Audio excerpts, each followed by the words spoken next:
Halo semuanya, kembali lagi di materi penginderaan jauh untuk pemetaan garis pantai. Pada kesempatan kali ini, kita akan membahas mengenai konsep pengolahan data penginderaan jauh. Pengolahan data penginderaan jauh adalah proses yang melibatkan beberapa tahapan untuk mengubah data mentah dari sensor menjadi informasi yang dapat digunakan untuk analisis dan aplikasi tertentu.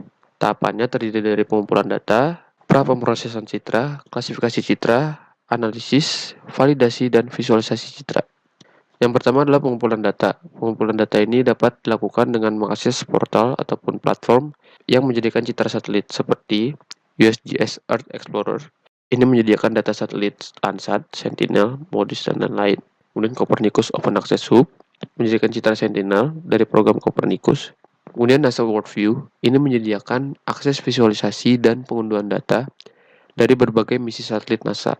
Dan juga ada Google Earth Engine yang menyediakan akses ke berbagai dataset satelit dan alat analisis geospasial berbasis cloud.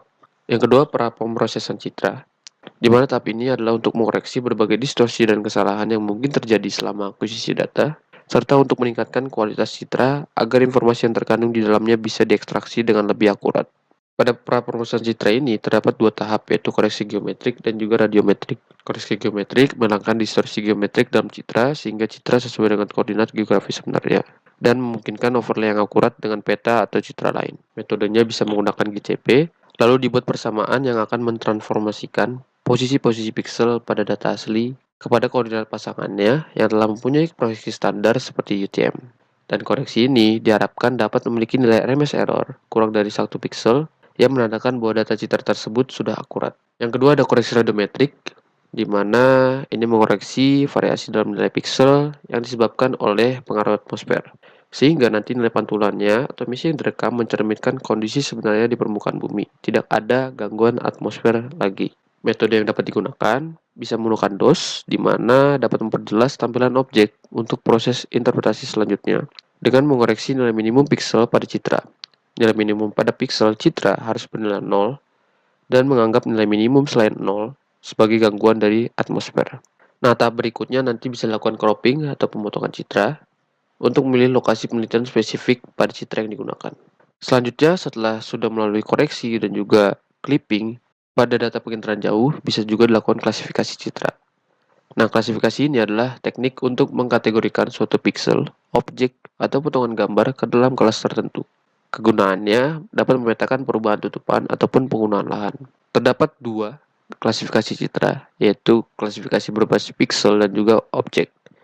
Kalau pixel, ini berfokus pada pelabelan setiap individual pixel dengan satu kelas. Metode ini mengasumsikan setiap pixel diberi label sebagai tipe tutupan ataupun penggunaan lahan tunggal. Kemudian atribut spektral digunakan untuk mengklasifikasikan pixel ke dalam kelas yang sesuai. Jadi, apabila sudah menentukan pixel di satu objek tertentu, pixel yang lain yang memiliki kesamaan akan mengikuti kelas tertentu juga. Kemudian, klasifikasi berbasis objek ini bertujuan mengenali objek dalam citra penginderaan jauh. Metode ini menghasilkan objek gambar melalui segmentasi citra dan kemudian mengklasifikasikan gambar tersebut berdasarkan atribut objek tersebut.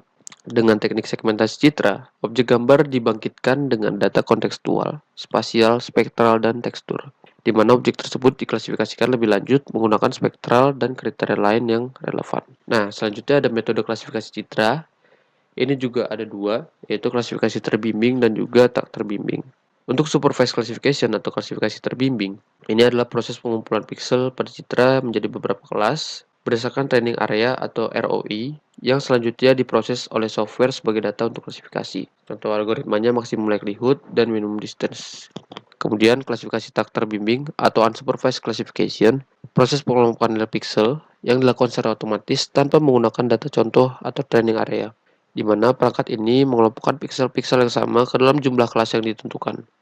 Algoritma yang digunakan biasanya k-means ataupun isodata. Intinya adalah perbedaannya untuk supervised classification, dia menggunakan training area untuk menentukan basic datanya ya, begitu ya. Sedangkan untuk unsupervised classification, dia tidak memerlukan training area dan mengelompokkan berdasarkan algoritma yang ditentukan. Nah, selanjutnya analisis data. Setelah sudah mengklasifikasikan, kita perlu juga melakukan proses analisis data, di mana analisis data ini digunakan untuk memperoleh informasi yang ada dalam citra untuk mengidentifikasi, mengukur, dan memahami berbagai fenomena di permukaan bumi. Nah, terdapat beberapa jenis analisis. Yang pertama analisis temporal atau time series analysis, di mana ini melibatkan analisis citra dari periode waktu yang berbeda untuk mendeteksi perubahan di permukaan bumi. Teknik yang digunakan adalah post classification comparison, kemudian image differencing, dan juga NDVI. Kemudian yang kedua, analisis indeks. Indeks ini bisa kita sesuaikan dengan kebutuhan dari penelitian yang akan kita lakukan. Contohnya adalah indeks vegetasi. Indeks vegetasi ini ya, contohnya seperti NDVI. NDVI adalah indeks yang paling umum digunakan untuk menilai kesehatan dan kepadatan vegetasi. Indeks lain termasuk AV atau Ancients Vegetation Index dan SAVI atau Soil Adjusted Vegetation Index digunakan untuk kondisi tanah yang lebih beragam. Yang kedua ada indeks air dan kelembaban. Ini dia MNDWI dan juga NDWI, Normalized Difference Water Index, digunakan untuk memetakan badan air dan juga mendeteksi kelembapan dalam vegetasi ataupun tanah. Jadi untuk NDWI ini pada prinsipnya dia dapat membedakan antara badan air dan juga daratan. Nah, selanjutnya ada indeks tanah dan mineral, yaitu seperti Normalized Difference Soil Index, digunakan untuk menganalisis kondisi tanah yang menggunakan Swirl-band untuk mendeteksi kandungan mineral dan kondisi tanah kering. Analisis selanjutnya analisis spasial, yang salah satunya adalah pemetaan model elevasi, di mana citra terkoreksi dapat digunakan untuk membuat model elevasi digital atau DEM yang datanya cukup penting bagi analisis topografi, pemodelan hidrologi, perencanaan infrastruktur, dan pemetaan garis pantai. Nah, selanjutnya ada validasi data.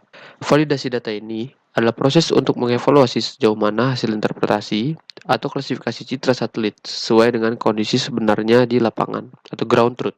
Nah, proses ini penting untuk memastikan bahwa data dan informasi yang dihasilkan dari citra satelit dapat diandalkan untuk aplikasi tertentu, seperti pemetaan penggunaan lahan, pemantauan perubahan lingkungan, atau analisis lainnya.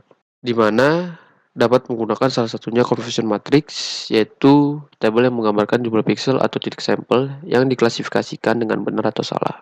Dan ini adalah alat utama untuk menilai akurasi dari klasifikasi.